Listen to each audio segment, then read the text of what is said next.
సుమన్ టీవీలో మీ business promotions కోసం ఈ కింది నెంబర్ను సంప్రదించగలరు.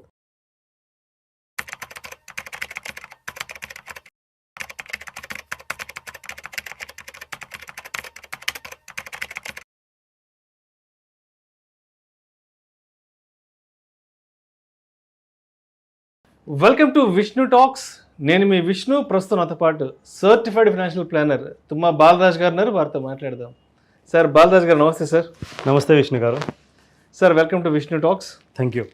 సో బాలరాజ్ గారు, ఇప్పుడు మనందరం ఉద్యోగాలు చేసిన, వ్యాపారాలు చేసిన, ఎంతో కొంత సంపాదించుకొని 4 రాళ్ళు వెనకేసుకొని ధనవంతులు అవ్వాలనో లేదంటే కోటీశ్వరులు అవ్వాలనో ఒక అంతిమ లక్ష్యంతో పనిచేస్తుంటాం. అవునండి. అయితే మనం కోటీశ్వర్లు కావాలనో ధనవంతులు అవ్వాలన్న ఈ క్రమంలో రకరకాల పెట్టుబడులు కూడా చేస్తుంటాం. అవునండి. కొంతమంది ఏమో భూములు కొంటుంటారు, కొంతమంది ఏమో బంగారం ఇన్వెస్ట్ చేస్తుంటారు, మరి కొంతమంది ఏమో ఈక్విటీ మార్కెట్స్లో పెడుతుంటారు, కొంతమంది మ్యూచువల్ ఫండ్స్లో పెడుతుంటారు, అండ్ మరి కొంతమంది క్రిప్టో కరెన్సీని ఇన్వెస్ట్ చేస్తుంటారు. రైట్. అంటే మనం ధనవంతులు కావడానికి మనం ఎంచుకున్న ఇన్వెస్ట్మెంట్ ఎవెన్యూస్ చాలా చాలా రకాలు ఉన్నాయి.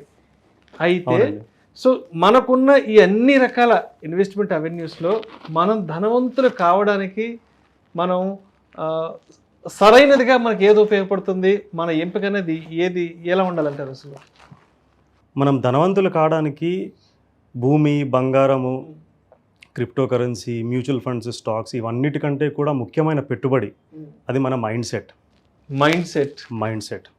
ఇది అన్నిటికంటే చాలా ముఖ్యమైన పెట్టుబడి. మైండ్ సెట్తో పాటు యాటిట్యూడ్, దాంతోపాటు ఫోకస్. ఈ 3 పెట్టుబడులు మీరు చెప్పిన పెట్టుబడుల కంటే కూడా చాలా విలువైనవి. మన మైండ్ మనకి అగేన్స్ట్గా వర్క్ చేసింది అనుకోండి, మన దగ్గర ఎన్ని కోట్ల రూపాయలు ఉన్నా కానీ మనం భవిష్యత్తులో ఆ కోట్లు మన చేతిలో ఉంటాయో లేదో తెలియదు. ప్రస్తుతానికి మనం పేదవాళ్ళుగా ఉన్నా కానీ మన మైండ్ మనకు వర్క్ చేసింది అనుకోండి, భవిష్యత్తులో మనము చాలా ధనవంతులుగా, సంపన్నులుగా ఉండే అవకాశం చాలా ఎక్కువ. కోట్ల ఆస్తి ఉండి కూడా చాలామంది రోజు భయంతో బతికే వాళ్ళు కూడా ఉన్నారు. ఏమీ లేకపోయినా కానీ చిన్న పల్లెటూరులో ప్రశాంతమైన జీవితం జీవిస్తూ చాలా ఆనందంగా ఉన్న వాళ్ళు కూడా, హ్యాపీగా ఉండే వాళ్ళు కూడా ఉన్నారు. మరి ఈ ఇద్దరిలో ఎవరు ధనవంతులు? డబ్బు ఒకటే కాదు మనం ధనవంతులమా కాదా అని డిసైడ్ చేసేది. సో అది మన మైండ్ సెట్ అన్నమాట. సో మనం ఒక మంచి మైండ్ సెట్ని డెవలప్ చేసుకోవాలి. చాలామంది అనుకుంటారు ఏంటంటే డబ్బు మనని రిచ్గా చేస్తుంది అని చెప్పేసి. మన దగ్గర డబ్బు ఉంటే మనం రిచ్గా ఉంటామని. It is not the money which makes you rich, it is a mind set which makes you rich. Okay, right. So ఉదాహరణకి అమితాబ్ బచ్చన్ గారు ఉన్నారు, సూపర్ స్టార్. ఒక టైంలో చాలా కెరియర్లో మంచి వెలిగారు. సో కంటిన్యూస్ హిట్స్ ఇచ్చేసిన తర్వాత తన టైం అయిపోయింది. ఫ్లాప్స్ కూడా వచ్చాయి, లాసెస్ కూడా వచ్చాయి. తను ABCL కార్పొరేషన్ పెట్టారు, అమితాబ్ బచ్చన్ కార్పొరేషన్ లిమిటెడ్ పెట్టారు. సో అందులో న్యూ మూవీస్ తీయడం అది ఇది చేశారు. సో అది నడవలేదు, చాలా లాసెస్ వచ్చాయి అందులో. సో లాసెస్ వచ్చి తన ఇల్లు కూడా తాకట్టు పెట్టే స్టేజ్కి వెళ్ళిపోయారు. 90స్లో ఇల్లు కూడా తాకట్టు పెట్టే స్టేజ్కి వెళ్ళిపోయారు. సో ఆల్మోస్ట్ బ్యాంక్రప్ట్ అయిపోయారు. సో మరి అతనికి స్టార్డమ్ ఉంది, అతను చాలా బాగా సంపాదించారు, అండ్ కోల్పోయారు కూడా. కోల్పోయిన తర్వాత మళ్ళీ తనని తాను రీస్కిల్ చేసుకొని, అప్గ్రేడ్ చేసుకొని, మళ్ళీ మొహబ్బతే అనే మూవీస్తోని మళ్ళీ తెరపైనకి వచ్చారు. దాని తర్వాత కౌన్ బనేగా కరోడ్పతి స్టార్ట్ అయింది. అక్కడ నుంచి ఇంకా వెనక్కి తిరిగి చూడలేదన్నమాట. సో మనం డబ్బులు ఉంటేనే ధనవంతులుగా ఉంటాము అనడానికి ఇది నిదర్శనం అండి. సో డబ్బులు ఉంటే ధనవంతులం కాదు, మన మైండ్ సెట్ మనల్ని రిచ్ చేస్తుంది. అమితాబ్ బచ్చన్ గారు రిచ్ ఉండే తర్వాత అన్నీ కోల్పోయారు, మళ్ళీ he was able to recover everything. In fact ఇక్కడ చదివానండి, last year he was the highest paid tax payer. So మన మైండ్ సెట్ డిసైడ్ చేస్తుంది మనము సంపన్నులుగా ఉంటామా, ఇది ఉంటామా అని చెప్పేసి. సో చాలామంది ఏమనుకుంటారంటే నా దగ్గర కొద్ది డబ్బే ఉంది, నా చుట్టుపక్కల అందరూ కూడా సంపన్నులుగా అవుతున్నారు, చాలా బాగా లైఫ్ జీవిస్తూ ఉన్నారు, నా వల్ల అవ్వట్లేదు. నేను ఇల్లు కొనాలనుకుంటున్నాను, ₹1,00,000 ఇల్లు కొనాలనుకుంటున్నాను, కానీ నా దగ్గర ₹1,00,000 ఉంది, నా దగ్గర ₹2,00,000 ఉంది అని చెప్పేసి అనుకుంటూ ఉంటారనమాట. సో ఎలా కొనగలుగుతాను నేను, నా వల్ల అవుతుందా, నా వల్ల అవ్వదు అని అనుకుంటూ ఉంటారు.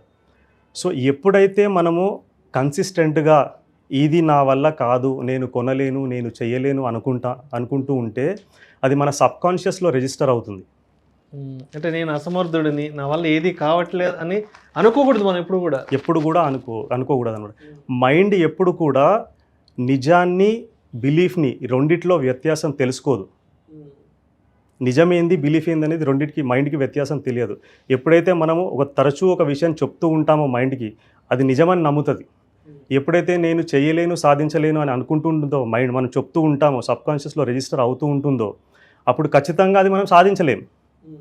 ఎప్పుడైతే how can I achieve that అని ఎప్పుడైతే మనం క్వశ్చన్ చేసుకుంటామో, అది అచీవ్ చేయడానికి మనము అన్వేషణ మొదలు పెడతాం. సో దానికి దారులు వెతకడం మొదలు పెడతాం. సో అప్పుడు ఏదైనా కోరిక మనకు బలంగా ఉందనుకోండి, సో అది సాధించడానికి మనకు చుట్టూ ఉన్న ప్రపంచం మనకు హెల్ప్ చేస్తుంది అనమాట. మనకు తెలియని క్వార్టర్స్ నుంచి మనకు హెల్ప్ వస్తుంది. డబ్బులు ₹1,00,000 ఉన్నాయి, 2 లక్షలే ఉన్నాయి, కానీ ఆ ఇల్లు కొనడానికి నేను ఏం చేయాలి, అది చేయాలి, మనని మనం అప్గ్రేడ్ చేసుకోవాలి, దాని గురించి వర్క్ చేయాలి. ఎప్పుడైతే నా వల్ల కాదు అనుకుంటామో అది ఖచ్చితంగా వల్ల కాదు. ఎప్పుడైతే మనం చేయగలుగుతామని ఖచ్చితంగా బలంగా అనుకుంటామో అది సాధించడానికి మనం ప్రయత్నం మొదలు పెడతాం. So it should be a continuous effort. So mind set will decide whether we are going to be rich or not. So money is temporary, mind set is permanent. డబ్బులు మన దగ్గర ఇవాళ ఉండొచ్చు, రేపు లేకపోవచ్చు, మళ్ళీ ఎల్లుండి ఉండొచ్చు. కానీ మన మైండ్ సెట్ ఉందనుకోండి, మన దగ్గర ఇప్పుడు డబ్బులు లేకపోయినా ఫ్యూచర్లో వస్తాయి, తర్వాత పోయినా కానీ ఇంకా ఎక్కువ సంపాదించుకునే అవకాశం మనకు ఖచ్చితంగా ఉంటుంది.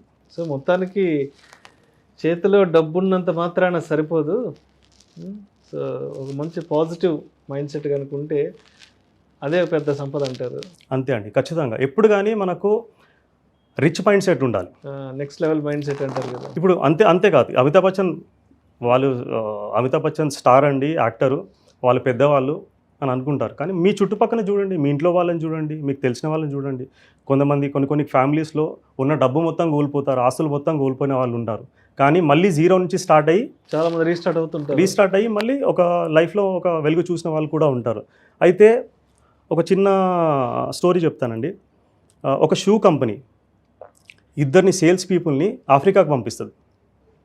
అక్కడ మన షూ కంపెనీ ఎస్టాబ్లిష్ చేయడానికి ఏమైనా ఆపర్చునిటీ ఉందా లేదా మీరు వెళ్ళి చూసిరండి అని చెప్పేసి.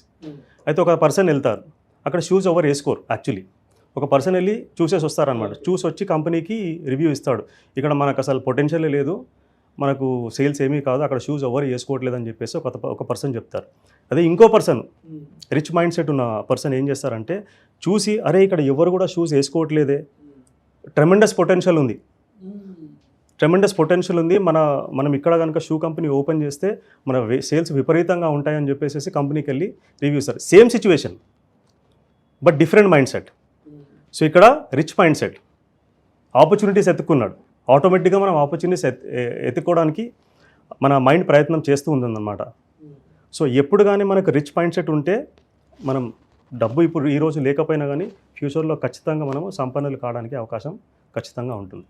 సో బాలరాజ్ గారు, మరి ఇప్పుడు రిచ్ మైండ్ సెట్ని మనం ఎలా అలవాటు చేసుకోవాలి అంటారు, దాన్ని ఎలా పెంపొందించుకోవాలి, మన ఆలోచనలు కానీ మన ధోరణి కానీ నెక్స్ట్ లెవెల్లో ఉండాలి అంటే మనం ఎటువంటి సాధన చేయాలంటారు అసలు? దానికంటే ముందు ఒక చిన్న స్టోరీ చెప్తానండి. సో పూర్వకాలంలో ఒక రాజ్యం ఉండేది, అది అందమైన రాజ్యం. అందులో పింక్ మార్బుల్ ప్యాలెస్ ఉంది. Pink marble palace. అందులో దాని మార్బుల్ ప్యాలెస్ ముందు లష్ గ్రీన్ గార్డెన్స్ ఉన్నాయి, పచ్చగా గార్డెన్స్ ఉన్నాయి. అందులో రకరకాల పూల తోటలు ఉన్నాయి. సో అందులో నెమళ్ళు డ్యాన్స్ చేస్తూ ఉన్నాయి, డీర్స్ పరిగెత్తుతూ ఉన్నాయి. ఆ రాజ్యంలో ఒక రూల్ ఏముంటుందంటే, ఎవరైనా రాజు కావచ్చు, 5 సంవత్సరాలు రాజ్యాన్ని పరిపాలించవచ్చు, సకల భోగభాగ్యాలు అన్నీ కూడా అనుభవించవచ్చు. కానీ 5 సంవత్సరాల తర్వాత ఆ రాజుని ఈడ్చుకెళ్ళి ఆ రాజ్యానికి ఉన్న వెస్ట్ సైడ్లో ఒక జంగల్ ఉంటుంది, ఆ జంగల్లో తీసుకెళ్ళి పడేస్తారు. ఆ జంగల్లో వైల్డ్ అనిమల్స్ ఉంటాయి. సో ఇప్పటివరకు హిస్టరీ ఏంటంటే ఎవరు కూడా బ్రతకలేరు, ఎందుకంటే అనిమల్స్ అతన్ని ఎవరిని తినేసి చంపేస్తాయి. అయితే ప్రస్తుతం ఉన్న రాజు టెన్యూర్ అయిపోతుందన్నమాట. అందరూ కూడా ప్రజలు ఆ ప్యాలెస్ ముందు జమ అవుతారు. సో ఎవరు ముందుకు వస్తారో, ఎవరు ఆపర్చునిటీ తీసుకుంటారని చూడడానికి. సో ప్రస్తుతం ఉన్న టెన్యూర్ రాజుదయం అయితే అయిపోతుందో అతను తీసుకెళ్ళి జంగల్లో పడేస్తారు. సో ఎవరో ఒక అతన్ని తోస్తారనమాట. అతను కొంచెం ముందుకు రాగానే అందరూ జేజేలు కొట్టేసి అతను రాజుని చేసేస్తారు. సో ఈ రాజు 5 years ఆ రాజ్యాన్ని బాగా పరిపాలిస్తాడు, సకల భోగభాగ్యాలు అన్నీ కూడా అనుభవిస్తాడు. 5 సంవత్సరాలు గడిచిపోయిన తర్వాత ఇతని టైం వస్తుంది, మళ్ళీ అందరూ ప్యాలెస్ దగ్గర అక్యుములేట్ అవుతారు. సో ఇతని పరిస్థితి ఏమవుతుంది చూడ్డానికి. సో ఎప్పుడైతే సోల్జర్స్ ఇతని దగ్గరకు వస్తారో ఈడ్చుకెళ్ళడానికి, ఈ రాజు అంటాడు ఎవరు కూడా నన్ను టచ్ చేయకూడదు, నోబడీ డేర్స్ టచెస్ మీ, నా అంతలు నేను వెళ్తానని చెప్పేసి అంటాడు. సో ఈ రాజు చాలా హుందాగా ఉన్నాడు, is full of confidence, looking forward for something. కానీ అంతకుముందు ఎక్స్పీరియన్స్ ఏముండేది, ఓల్డ్ కింగ్స్ భయం భయంగా వెళ్ళేవాళ్ళు, వెళ్ళడానికి నిరాకరించేవాళ్ళు అడవిలోకి వెళ్ళడానికి, ఎందుకంటే వాళ్ళు చనిపోతారు తెలుసు కాబట్టి. కానీ ఈ రాజు విరుద్ధంగా బిహేవ్ చేస్తున్నాడు. అక్కడ ప్రజలందరూ కూడా ఆశ్చర్యపోతారు, ఈ రాజు ఏంటి ఇలా బిహేవ్ చేస్తున్నాడు. సో ఇతను అసలు యాక్చువల్గా ఏడవాలి, గోల పెట్టాలి, ఎందుకంటే చనిపోబోతున్నాడు. కానీ ఆ రాజు అలా బిహేవ్ చేయడానికి ఒక కారణం ఉంది.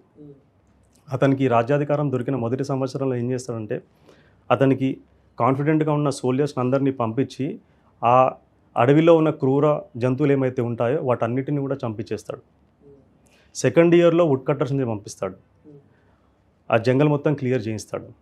థర్డ్ ఇయర్లో ఫార్మర్స్ని పంపించేసేసి అక్కడ ఫార్మింగ్ డెవలప్ చేయిస్తాడు. ఫోర్త్ ఇయర్లో ఇంజనీర్స్ని పంపించేసేసి అక్కడ ఒక కింగ్డమ్ కావాల్సిన ఇన్ఫ్రాస్ట్రక్చర్ ఏమైతే ఉంటుందో దాని అన్నిటిని కూడా డెవలప్ చేయిస్తాడు. ఫిఫ్త్ ఇయర్లో అతనికి కావాల్సిన బంధువులు, క్లోజ్గా ఉన్న ఫ్రెండ్స్ అందరినీ కూడా అక్కడ పంపించేసేసి అక్కడ సెటిల్ చేయించేస్తాడు. సో ఇక్కడ తనకి దొరికిన 5 సంవత్సరాల సమయాన్ని సద్వినియోగపరచుకొని he was able to create a beautiful kingdom which he could rule for the rest of his life. మనందరి దగ్గర కూడా 5 సంవత్సరాల సమయం ఉంది.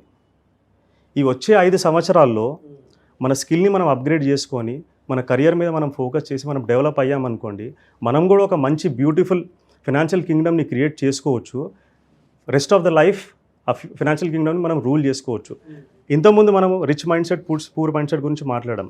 సో పూర్ మైండ్ సెట్ ఏం చేస్తుంది, డబ్బు వచ్చిన తర్వాత దాన్ని వెంటనే మనం యూజ్ చేసుకుందాము, లగ్జరీస్ అలవాటు పడిపోయి దాన్ని వాడుకొని డబ్బును మొత్తము ఇది చేసేస్తారు. సో కానీ రిచ్ మైండ్ సెట్ ఏం చేస్తుంది, నేను ఇప్పుడు కష్టపడుతున్నాను కాబట్టి I deserve to have a better future. ఇంతకుముందు రాజులు కూడా వాళ్ళకు ఆపర్చునిటీస్ వచ్చాయి. సో 5 సంవత్సరాలు రాజ్యాన్ని పరిపాలించారు, సకల భోగభాగ్యాలు అన్నీ కూడా అనుభవించారు. కానీ ఆ ఆపర్చునిటీ ఎన్కాష్ చేసుకోలేదు, దాని తర్వాత ఏంటని ఆలోచించలేదు. ఇతను ఏం చేశాడు, ఈ 5 సంవత్సరాల్ని మంచిగా రాజ్యాన్ని పరిపాలించి అతనికి దొరికిన అవకాశం ఏమైతే ఉందో దాన్ని సద్వినియోగపరచుకొని అతనికి ఉన్న రిసోర్సెస్ అప్పుడు ఏమైతే ఉంటాయో ఆ రిసోర్సెస్ని యూజ్ చేసుకొని he was able to create a beautiful Kingdom and ప్రజలందరినీ కూడా మంచిగా పరిపాలించి చాలా మందిని కూడా అప్లిఫ్ట్ చేశారు. మనం కూడా ఈ వచ్చే 5 సంవత్సరాల్లో మన కెరియర్ మీద ఫోకస్ చేసి, మన హెల్త్ మీద ఫోకస్ చేసి, స్పెషల్లీ మన మైండ్ సెట్ మీద ఫోకస్ చేసామనుకోండి, future will be very very good. Next 5 years is very very important. If you take care of your next 5 years, rest of your life is taken care. ఇప్పుడు మనం ఏ పరిస్థితిలో ఉన్నామో దానికి గత 5 సంవత్సరాలు మనం ఏమైతే చేసామో అది కారణం. ఈరోజు మనం మంచిగా ఉన్నామనంటే గత 5 సంవత్సరాలుగా ప్రోగ్రెసివ్ స్టెప్స్ తీసుకొని ఉంటాం. సో ఇప్పుడు మంచిగా లేమంటే గతంలో ఏదో మిస్టేక్స్ చేసి ఉంటాం. అందుకోసమే next 5 years are very very important. So మనం రిచ్ మైండ్ సెట్ డెవలప్ చేసుకోవాలంటే ఏం చేయాలి? సో మన థాట్స్ ఏమైతే ఉన్నాయో వాటి గురించి మనం అవేర్ అయి ఉండాలి. సో మనకు బెటర్ థాట్స్ వస్తున్నాయా, రిచ్ మైండ్ సెట్ థాట్స్ వస్తున్నాయా, నెగిటివ్ థాట్స్ వస్తున్నాయా ఆలోచించుకోవాలి. నెగిటివ్ థాట్స్ వస్తే దాన్ని పవర్ఫుల్ థాట్స్తోనే రీప్లేస్ చేసుకోవాలి. మనం always we have to practice gratitude, second one. So ఎంతసేపు మన దగ్గర లేని దాని నుంచి మనం పాకులాడుతూ ఉంటాం కానీ ఉన్నదాన్ని అక్నాలెడ్జ్ చేయం. సో ఎప్పుడైతే మన దగ్గర ఏమైతే ఉందో దాన్ని ఫస్ట్ అక్నాలెడ్జ్ చేయాలి. We should be happy that whatever we have we are happy with it. So we should be happily dissatisfied. ఉన్నదాంతో సంతోషంగా ఉంటూ డిస్సాటిస్ఫైడ్గా ఉండాలి. ఎప్పుడైతే సాటిస్ఫాక్షన్ వస్తుందో గ్రోత్ ఆగిపోద్ది. సో ఎప్పుడు కంఫర్ట్ ఉండకూడదు. మనం సంతోషంగా ఉండాలి కానీ డిస్సాటిస్ఫైడ్గా ఉండాలి. సో అది ఉంటే ఏంటంటే మనం గ్రోత్ గురించి ఆ స్టెప్స్ తీసుకుంటూ ఉంటాము, ఆలోచిస్తూ ఉంటాం అనమాట. And third one is take action despite fear and self doubt. So సక్సెస్ఫుల్గా అయిన వాళ్ళకి సెల్ఫ్ డౌట్ లేదా ఉండింటుంది, వాళ్ళు భయపడే వాళ్ళు కాదా, భయపడి ఉంటారు. ఇన్స్పైట్ ఆఫ్ దాట్ వాళ్ళు కావాల్సిన యాక్షన్ తీసుకుంటారు, ముందుకెళ్తారు. And fourth thing is always surround yourself with people who have positive attitude and positive mindset. So ఇవన్నీ 4 చేసుకుంటే మన మైండ్ సెట్ మంచిగా డెవలప్ చేసుకోవడానికి హెల్ప్ అవుతుంది. Thank you sir, thank you so much Balaraj garu. Thank you అండి. So ధనవంతులు అవ్వడానికి కేవలం డబ్బు మాత్రమే కాదు, రకరకాల పెట్టుబడులు కాదు, సో అన్నిటికంటే ఉండాల్సిన ఒక పాజిటివ్ దృక్పథం. సో పాజిటివ్ దృక్పథం ఉంటే తప్పనిసరిగా మనం కోటీశ్వరులు అమ్మగలం చాలా చక్కగా తెలియజేశారు. Thank you so much sir. Thank you అండి.